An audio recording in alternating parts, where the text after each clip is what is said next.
Olá pessoal, vimos na última aula, então, que a natureza tem essa forma muito especial de, de energia chamado calor, onde calor é uma troca de energia, especificamente entre sistemas termodinâmicos, que são sistemas compostos de várias partículas. O efeito direto de se absorver calor por um sistema termodinâmico é o fato de que esse sistema aumente a sua temperatura, é o que ele faz com o calor. Assim como, se ele perde calor, o que acontece com sua temperatura é que ela cai. Intrinsecamente a isso está já a consequência do que acontece se os dois sistemas termodinâmicos estiverem na mesma temperatura, que é o equilíbrio. Se eles estiverem na mesma temperatura, eles não vão poder trocar calor, porque ele não vai ter uma temperatura a ser elevada e o outro não vai ter uma temperatura a ser decrescida. Tá? Acontece que não comentamos na última aula, mas existe uma outra maneira do sistema termodinâmico que absorve calor utilizar essa energia absorvida. Então, o aumento, a elevação da temperatura é uma maneira de utilização da energia. Afinal de contas, a temperatura é a movimentação das partículas, das moléculas. Então, quando elas estão mais agitadas, com um movimento mais intenso, na média, a temperatura está maior. A temperatura justamente é a média das energias cinéticas das partículas. Tá? Agora, em algumas temperaturas muito específicas, a matéria acontece uma transição na forma como ela se manifesta. E essa transição a gente chama de mudança de estado físico. E a maneira de calcular o calor absorvido nessas transições é diferente da maneira que nós vimos na aula passada. Tá? Então, antes de começar a calcular essa maneira, precisamos discutir aqui sobre o que é o estado físico da matéria.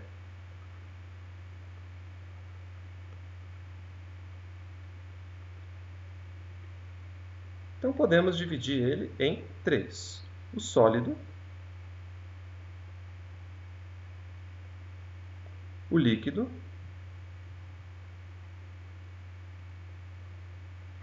e o gás.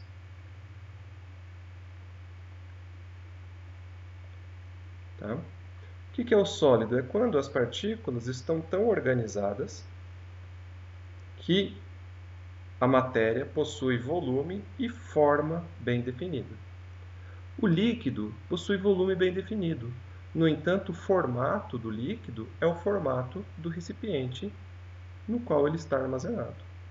Tá? Já o gás não tem nem forma e nem volume bem definido. Qualquer que seja o recipiente que armazena o gás vai ter tanto o volume quanto a forma deste recipiente. Então, o gás, na verdade, as moléculas elas estão voando, elas estão se rebatendo aqui dentro, ricocheteando nas paredes. Tá? Isso é um gás. As moléculas estão soltas para ficar se batendo por aí. Tá? E essas três possibilidades ela acontecem para o mesmo tipo de matéria. Tá? Não existe uma mudança na composição atômica e molecular da matéria. Ou seja, se eu estou falando de cristais de alumínio aqui, os mesmos átomos e moléculas de alumínio existem nesse formato, neste formato ou neste formato. E o que vai variar de um para outro é a temperatura. Então existem temperaturas muito bem definidas nos quais acontecem essa transição daqui para cá e essa transição de lá para cá. Essa transição do sólido para o líquido a gente normalmente chama de fusão, e essa transição do líquido para o sólido a gente chama de, normalmente, solidificação. Bem criativo o nome.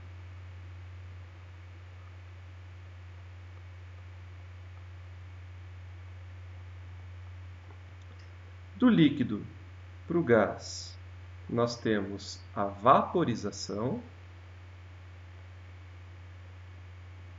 Não confundir com evaporação, a gente vai discutir mais adiante que evaporação não é a mesma coisa que vaporização. Tá? Assim como pode acontecer do gás para o líquido, e aí é a condensação. Deixa eu escrever de ladinho aqui.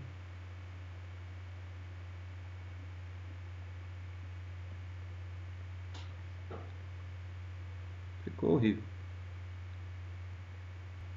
Pronto, escrevi mais bonitinho agora. Do gás para o sólido, nós temos... Será que tem como o gás passar para o estado sólido direto, sem virar líquido antes? Tem.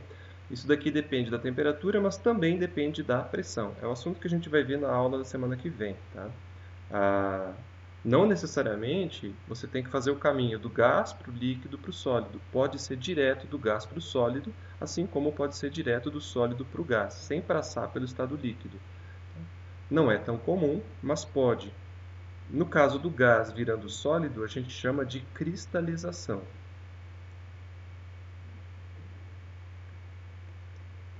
E do sólido direto para o gás é o que a gente chama de sublimação.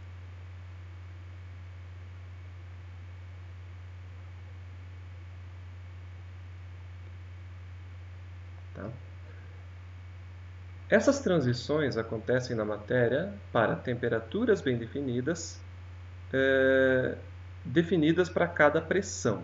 Agora, na pressão atmosférica, que é na maioria das vezes a pressão externa que nós estamos inseridos, você vai ter aí temperaturas de referência que são facilmente consultáveis. Você pode olhar no Wikipedia, por exemplo, digita qualquer substância pura aí, sei lá, glicerina. Você vai encontrar a temperatura em que a glicerina se funde. O que significa isso? Se ela atinge aquela temperatura, ela deixa de ser no estado sólido e passa a se liquefazer. Tá? Deve ser uma temperatura muito baixa, né? Assim como tem uma de evaporação. Vaporização, você vai do líquido para o gás. Então, você tem temperaturas muito bem definidas para essas situações. E o que acontece do ponto de vista microscópico da matéria quando você vai do sólido para o líquido e do líquido para o gás? Acontece uma coisa muito interessante. Digamos que você esteja vendo aqui com um microscópio ultrapotente a estrutura molecular de um objeto no estado sólido, onde cada bolinha dessa é uma molécula. Tá? O que difere o estado sólido do estado líquido? No estado sólido, você tem o que a gente chama de rede cristalina. Isso aqui é uma rede onde eu vou pintar esse cara aqui de azul só para dar um certo destaque para ele. Este cara que eu estou destacando em azul, ele está condenado a ser vizinho deste cara, deste cara, deste cara, deste cara, deste, e daquele. Ele não pode trocar de vizinho. Ele não pode sair daqui e parar aqui no canto, por exemplo. Ele está proibido disso. Então ele está amarrado. A interação entre as moléculas faz com que elas fiquem quase que fixas dentro da matéria. E aí, quando ele vai absorver calor, ele começa a ter suas moléculas com uma agitação maior. Mas se ele não pode se movimentar, como é que as moléculas vão ter movimento? Através de vibração. Cada molécula vai ficar tremendo para um lado, para o outro, para baixo, para cima e assim por diante. Então vai ficar um trimelique aqui dentro. Cada molécula vai ficar tremendo para todos os lados. Acontece que chega uma temperatura tão alta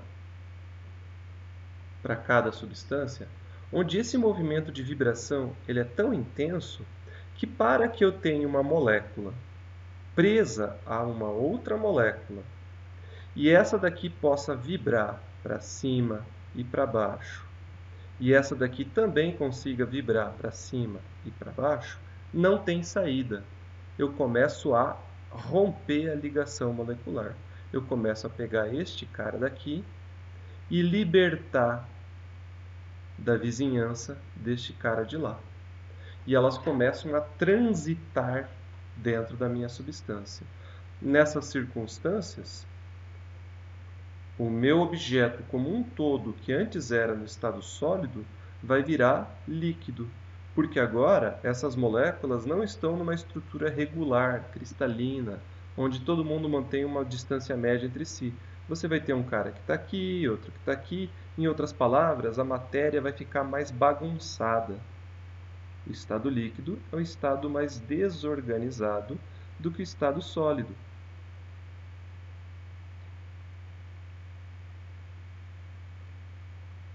de forma que cada molécula vai ter a liberdade de transitar por dentro da própria estrutura da matéria. Elas vão poder viajar aqui por dentro. No entanto, elas vão ter que obedecer o volume. Ela não vai poder sair daqui, dessa superfície. Tá? Então, essa possibilidade aqui de transitar é o que confere à matéria o seu estado líquido.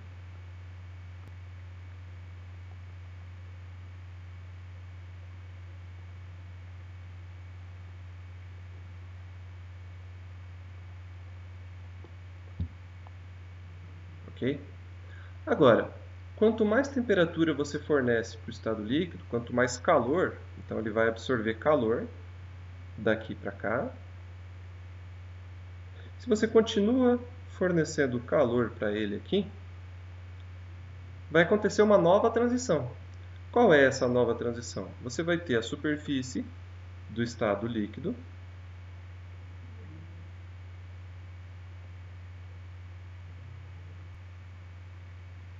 com as moléculas que compõem o estado líquido aqui mais desorganizadas, mais bagunçadas do que era no estado sólido. Só que ele vai continuar absorvendo calor, portanto essa temperatura vai continuar aumentando. Essa agitação aqui começa a ficar muito intensa e de repente uma partícula que está aqui na superfície vai catapimba, vai pular para fora, vai voar para fora. Aí outra partícula também ganha energia para sair daqui, elas vão se libertando da superfície do líquido e você atinge o estado gasoso, onde as moléculas estão livres para sair voando até rebater nas paredes. Tá? Então você vai ter essas três transições. Tá? Acontece que, até eu chegar à temperatura que permita aqui em cima a mudança do estado sólido para o líquido, o aumento de temperatura era proporcional ao calor absorvido, mas durante a transição, onde todo estado sólido vai se transformando em estado líquido, você não tem mais aumento de temperatura. A temperatura se estabiliza na temperatura de fusão. Como é que acontece isso? Vamos pegar o caso da água, que é o caso mais comum, mas parte do nosso cotidiano. Se você fizesse um gráfico, onde aqui no eixo vertical você tem a temperatura. Para ter a temperatura aqui nos valores que a gente está acostumado, vamos usar graus Celsius. Tá? E aqui você tem o calor que essa amostra vai absorver.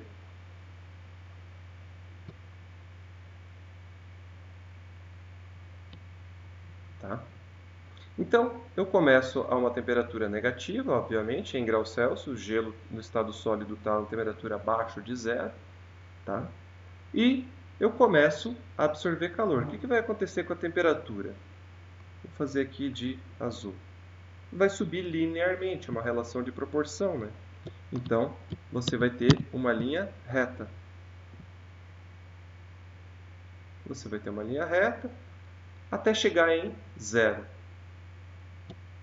Quando chega em 0 graus Celsius, o que vai acontecer? Todo o gelo daqui para cá era gelo, né?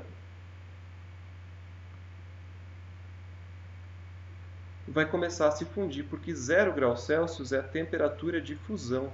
Essa temperatura ela é muito bem definida. Eu não tenho fusão antes do zero. Tá? Então não há um processo concomitante, onde a minha amostra vai esquentando e simultaneamente ela vai derretendo. Não, ela não vai começar a derreter até não atingir aquela temperatura específica de fusão. Por outro lado, atingida aquela temperatura, eu continuo absorvendo calor, portanto a minha linha continua progredindo para a direita, no entanto a temperatura para de aumentar.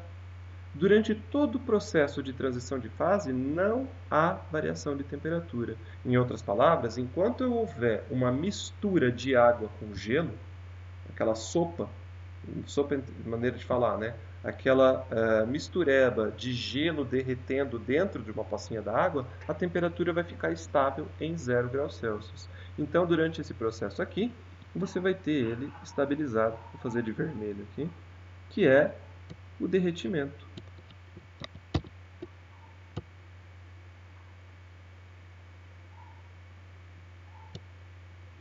Beleza, quando todo o calor esse calor absorvido nessa etapa onde não houve variação de temperatura, a gente chama de calor de fusão. A partir do momento onde todo o gelo virou água, agora sim, se ele continuar absorvendo o calor, a temperatura vai começar a aumentar a partir do zero. Tá? Então, você vai ter uma linha aqui. Essa linha vai ficar mais deitada. Já vou dizer por que ela fica mais deitada.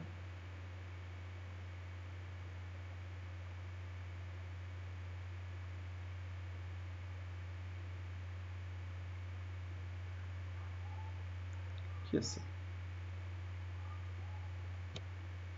Até que se atinge uma nova temperatura de transformação de fase.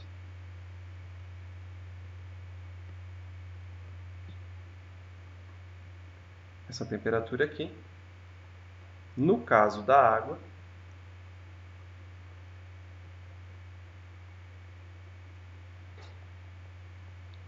equivale a 100 graus Celsius.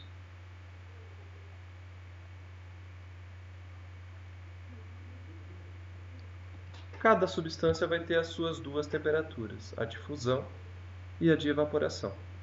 Quando atinge essa temperatura, por mais que você deixe a panela no fogo, ou seja, fornecendo calor para a tua substância, a água vai ficar borbulhando, vai ficar transformando o líquido em vapor, mas a temperatura não muda. Se você puser um termômetro dentro da água fervendo, você pode ver que ela para de aumentar, não se transforma maior do que 100 graus Celsius. Inclusive, se você fizer isso na sua casa, você não vai chegar nem a 100 graus Celsius, a água vai começar a borbulhar antes disso, em torno de 97 graus Celsius, porque a temperatura de ebulição ela vai depender da pressão externa.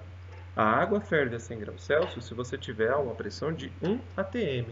E a pressão depende da altitude. Pato Branco é uma cidade que está aí a cerca de 700, 800 metros de altura a partir do nível do oceano, nível do mar. Portanto, estamos numa pressão abaixo de 1 atm.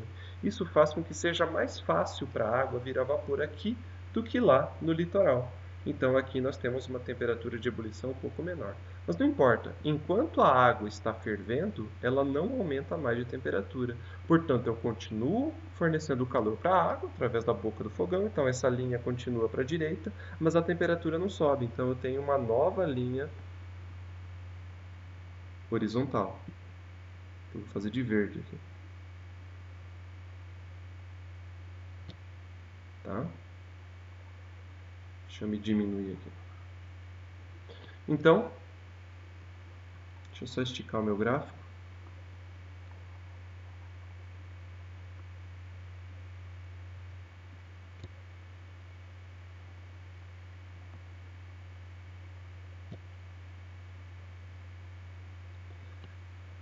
Então, essa quantidade de calor daqui até aqui, ou seja, esse ΔQ que eu tenho daqui até aqui, é o calor de evaporação ou de vaporização.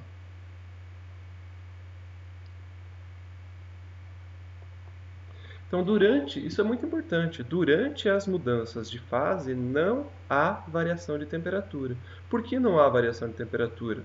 A substância está absorvendo energia. Só que o que ela faz com essa energia é que muda. Quando eu estou no estado sólido, essa energia é utilizada para fazer com que suas moléculas vibrem mais.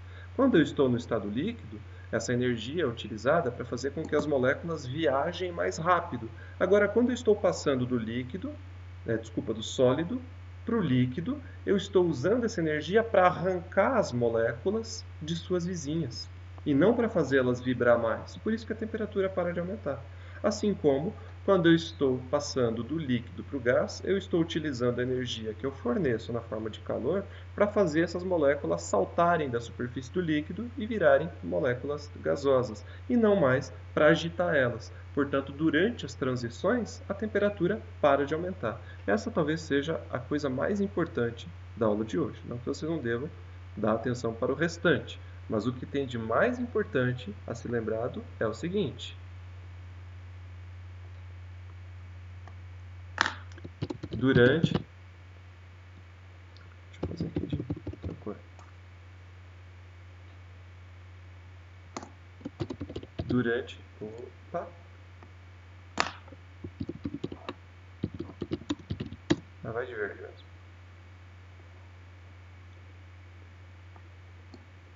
Mudanças de estado físico, a matéria continua absorvendo calor, mas a sua temperatura não muda. A energia é utilizada para mudar a estrutura molecular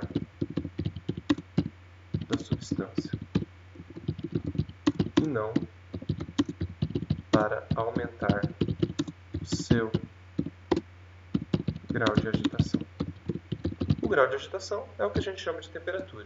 Então, a partir do momento onde eu não tenho mais um aumento do grau de agitação, eu não tenho mais um aumento de temperatura. Por outro lado, quando eu mudo a estrutura das moléculas, a forma como elas estão organizadas, eu mudo o estado físico dessa matéria. Ok? E como que a gente calcula este calor?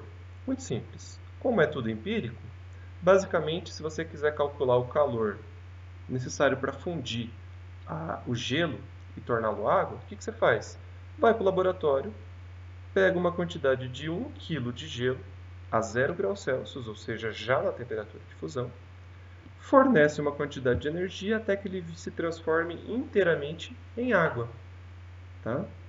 E aí, se você tiver 2 vezes mais isso, você multiplica por 2. Se você tiver 3 vezes mais água, você multiplica por 3. Então, o que a gente chama de L é o chamado calor latente, nada mais é do que o calor para se transformar, se for fusão, para se fundir, se for vaporização, para evaporar. Né? Então, para transformar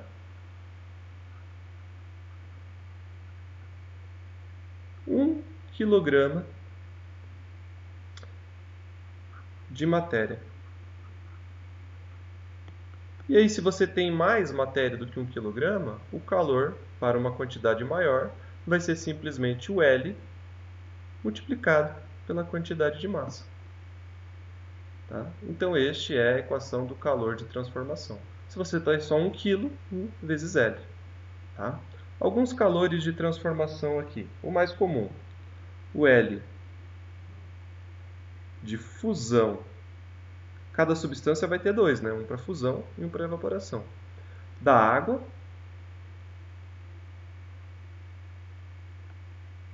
vai valer 333.500 joules por quilograma.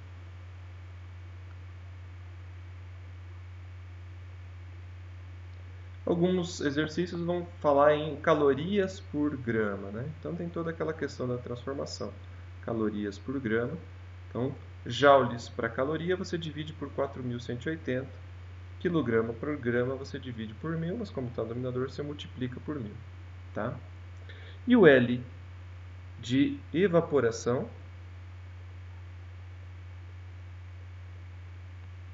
da água vai ser de 2.257 joules por quilograma.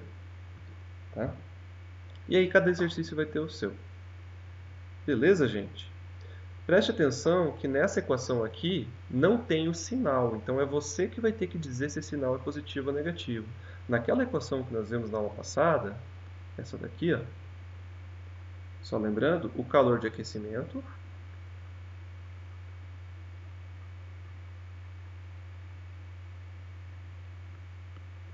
que é dado Q igual a mc ΔT, o sinal já saía aqui no ΔT, né? Se a temperatura caía, o ΔT era negativo. Se o ΔT era negativo, pulava um menos aqui na frente, ou seja, era uma perda de calor. Agora, se a temperatura aumentava, o ΔT era positivo, portanto, o sinal positivo indicava um aumento de calor. Agora, essa equação aqui do calor de transformação, calor de mudança de estado físico,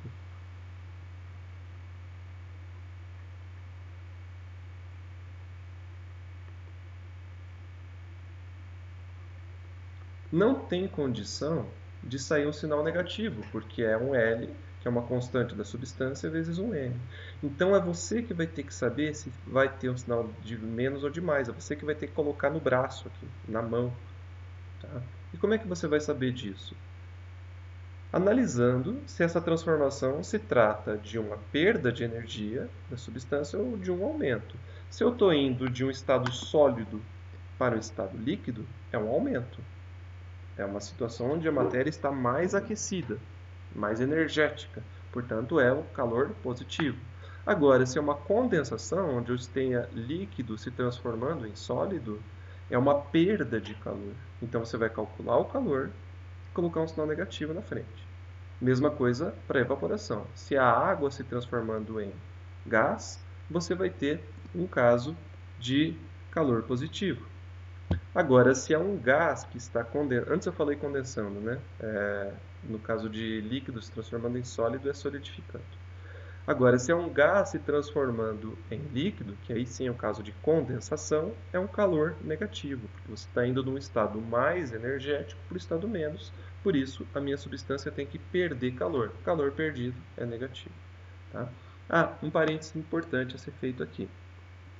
Veja que o calor, o L de fusão, tem esse valor aqui, 333.500, ele serve também para calcular a solidificação.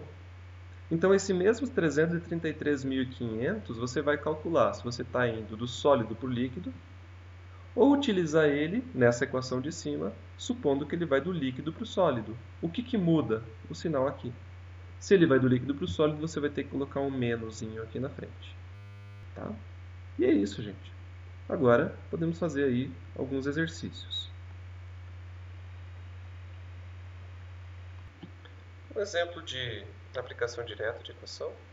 Nós aprendemos a calcular o calor absorvido por uma amostra. Agora vamos fazer isso quando está mudando de estado físico. Então, veja só, eu tenho 250 gramas de gelo a uma temperatura negativa, né, menos 30 graus Celsius, e eu quero transformá-lo, sei lá, você quer colocar numa chaleira e fazer com que tudo isso vire água e depois essa água evapore.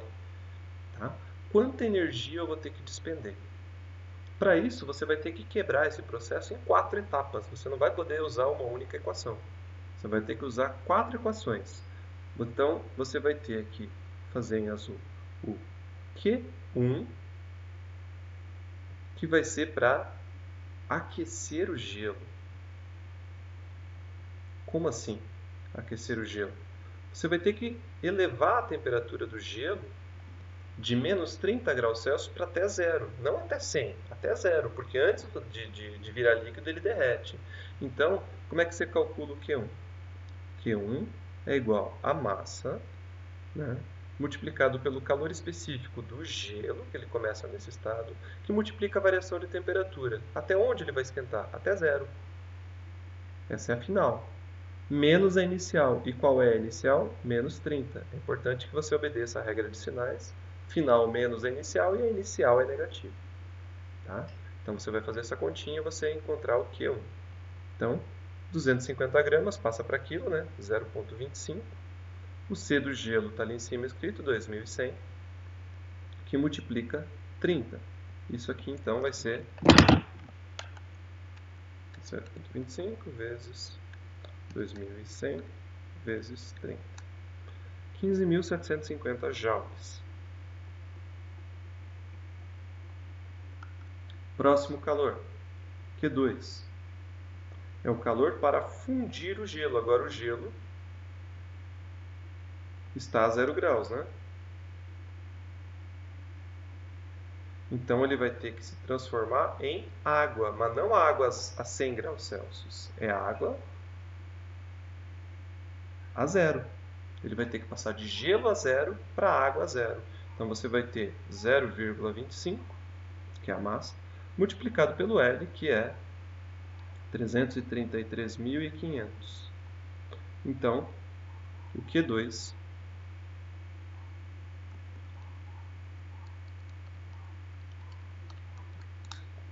83.375 joules.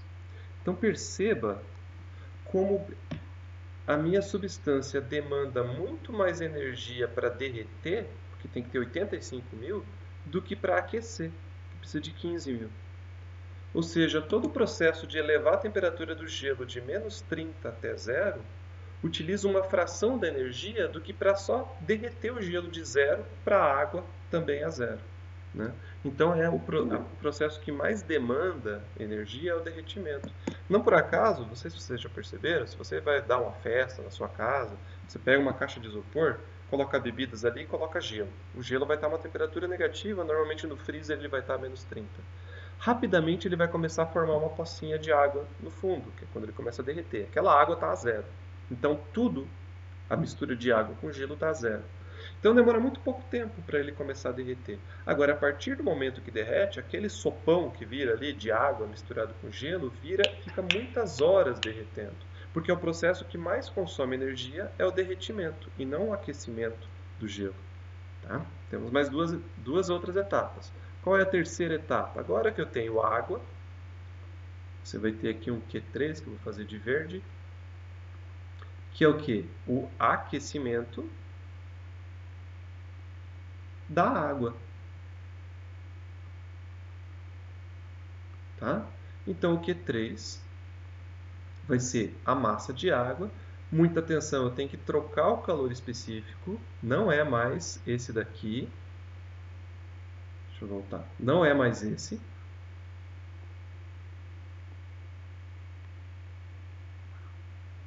Porque agora a massa é a mesma, mas virou água. Então eu tenho que trocar constante. Tá? Então, multiplicado pela variação de temperatura. Até onde que eu consigo esquentar a água? Até 100 graus. E da onde que ela começou a aquecer? De 0. Tá? Então vai ser 0,25, que multiplica 4.180. Q3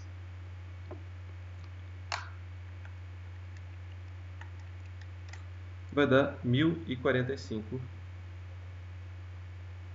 joules. Tá? E finalmente, o calor, que é 4.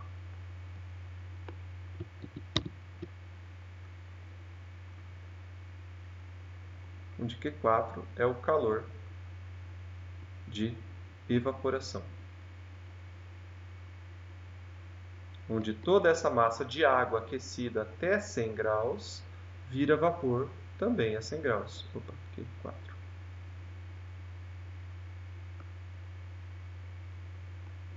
Vai ser a massa multiplicado por L de vaporização. Então 0,25, que multiplica, qual que é o calor de vaporização mesmo? 2.257.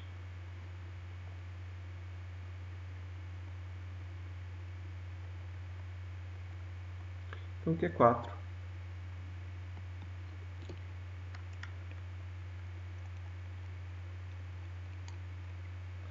564 joules.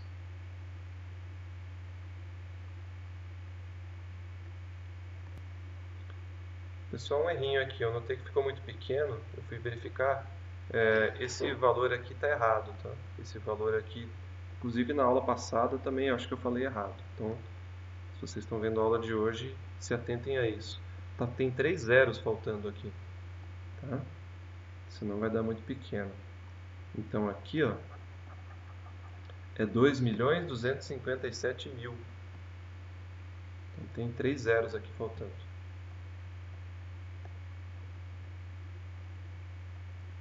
Tá? Então vamos só consertar isso aqui. Então, 3 zeros faltando aqui.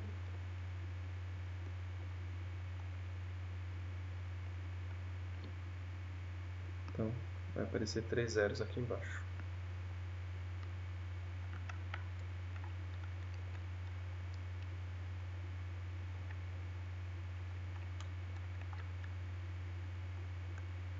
Mais especificamente aqui, 250 joules. Somando tudo, então, você vai ter o resultado de todo este processo. O Q total, né? Toda a energia despendida aí para a água vai ser a soma do Q1 mais o Q2 mais o Q3 mais o Q4.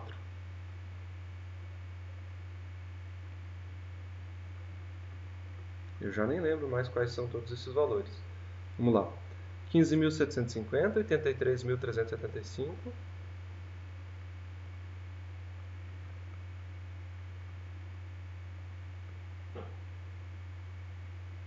750.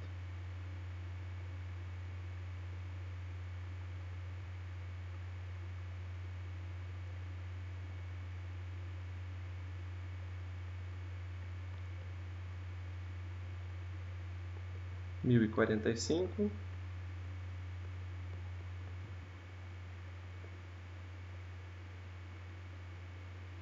564.000,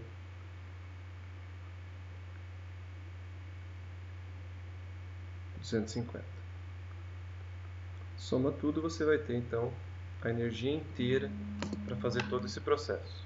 Então vai dar 664.420 joules. Tá? Se você quiser saber em calorias, o que você faz? Divide isso por 4,18. Então vai dar 158. Vamos arredondar aqui. 159 quilocalorias. Quilo, esse K é de 1000, né? 159.000 calorias. Ou o calorias com C maiúsculo, como tem nas tabelas nutricionais dos alimentos.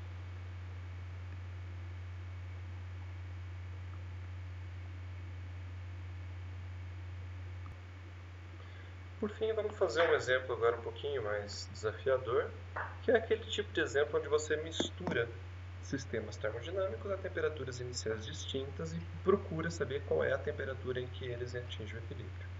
Tá? Então, na aula gravada anterior, eu fiz um exercício onde era um recipiente de alumínio com água dentro e você colocava um pedacinho de... Desculpa, o recipiente, não falava o material do qual ele era feito, só dava a capacidade térmica dele, tinha água lá dentro, ambos a 20 graus Celsius, colocava um pedaço de alumínio aquecido a 500 graus Celsius. Agora vamos fazer algo parecido. Eu não vou pedir para considerar o recipiente. Suponha que o recipiente ele é fininho o suficiente para que as trocas de calor com ele sejam desprezíveis. Então você só vai ter a água para se preocupar e o gelo. Você tem dois sistemas e eles entram em equilíbrio. Então você vai ter uma quantidade de água aqui, né, que é de 700 ml, e isso a gente supõe que é em torno de 700 gramas. Né?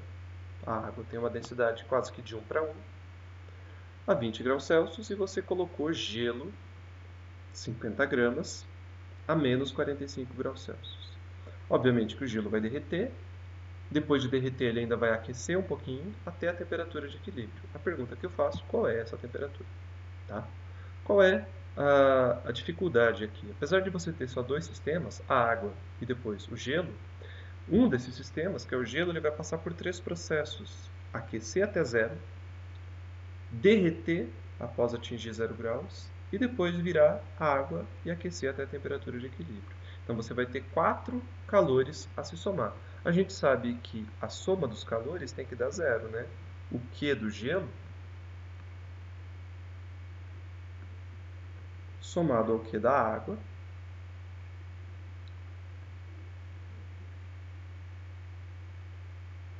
Tem que dar zero.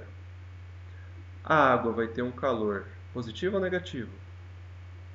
Tem que pensar se ela acontece o que com ela. Ela perde energia ou ela ganha energia no processo? Ela perde, né? Ela estava numa temperatura mais alta, espera-se que ela termine numa temperatura mais baixa. Então o calor da água é negativo. Já o calor do gelo, ele vai passar por três processos, mas esses três processos são processos de absorção de energia. O gelo vai aquecer até zero, depois vai derreter e depois vai aquecer até a temperatura de equilíbrio. Então, os calores associados ao gelo são positivos e o da água é negativo. Tá? Só do gelo você vai ter o quê? Massa do gelo. Vamos pensar no calor para aquecer ele. Calor específico do gelo. Variação da temperatura. A final vai ser zero e a inicial é menos 45. Então, menos 45, tá? Mais a massa do gelo multiplicado pelo calor de fusão. Essa é a parte que ele derrete. Depois de derretido, ele vira água, tá? E ele vai... Esses 50 gramas agora, não de gelo, mas de água, porque ele derreteu, ainda vai aquecer. Aquecer até onde? Até uma temperatura que eu não conheço ainda, que eu quero conhecer. Então, é a massa de gelo, mas não multiplicado pelo calor específico do gelo, e sim da água, porque ele virou água, ele derreteu, multiplicado pela temperatura de equilíbrio final que eu quero encontrar, menos a inicial, que era quanto? Zero, porque ele partiu de zero, né? Tinha acabado de derreter. E aí a água vai ter só um termo, né? É a massa de água, o calor específico da água, que multiplica a temperatura final que eu quero encontrar, menos a temperatura inicial, que era 20. Tudo isso daqui somado igual a zero. Tá? Cadê a minha incógnita do problema? A incógnita está em dois lugares. Está aqui e está aqui. Então, a partir de agora é um trabalho algébrico. Tá? Então, vamos só reescrever tirando esses zeros todos aqui. Você vai ter o seguinte. Massa do gelo. Calor específico do gelo. 0 menos 45. É multiplicado por 45, né? Mais massa do gelo. Calor de fusão. Mais massa do gelo. Calor específico da água, porque ele derreteu. Temperatura final, né? Esse F não é de fusão, temperatura final, temperatura do equilíbrio. Esse zero não entra na jogada, né? E aí, você vai ter aqui uma propriedade distributiva que vai originar dois termos. Um aqui, quando multiplica, e outro lá. Então vai ficar, deixa eu passar a minha imagem para cá. Então você vai ter massa da água,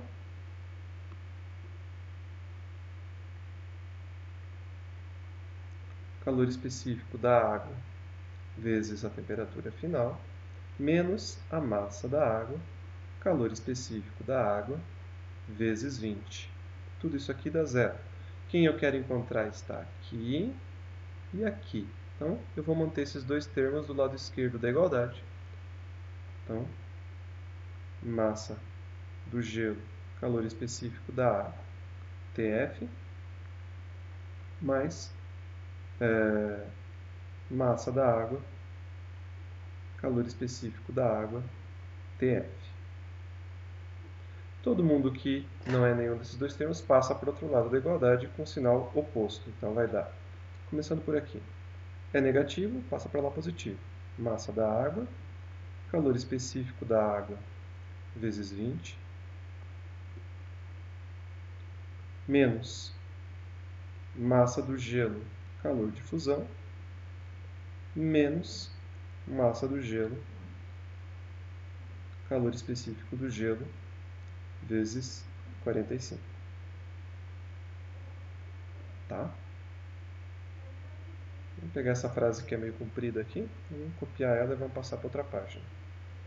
Vamos deixar em evidência os termos, o TF, né, que é o que eu quero encontrar. Então, temperatura final, que multiplica massa do gelo, calor específico da água, mais massa da água, calor específico da água, é igual a 20,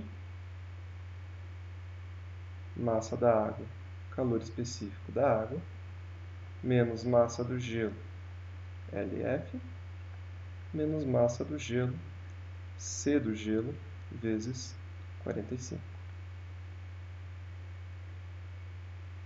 Temperatura final. Todo esse parênteses aqui passa para lá como um denominador. Então, é tudo uma grande fração, onde o denominador é todo o termo entre parênteses, passa para lá dividindo. Massa do gelo, calor específico da água, mais massa da água, calor específico da água. Em cima você vai ter 20, massa da água, calor específico da água, menos massa do gelo, calor de fusão do gelo, menos massa do gelo, calor específico do gelo, vezes 45. Substitui os valores. Vamos lá. 20. Massa da água era 700 gramas, né? Em quilos vai virar 0,7. Calor específico, 4.180. Massa do gelo, 50 gramas, né? Era isso?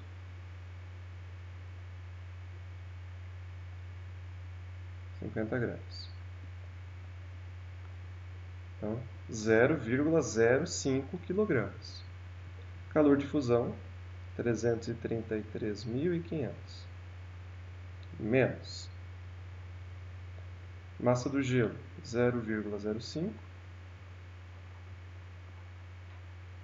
Calor específico do gelo. Eu falei na aula passada, né? 2.100. Ah, não, a gente usou agora há pouco.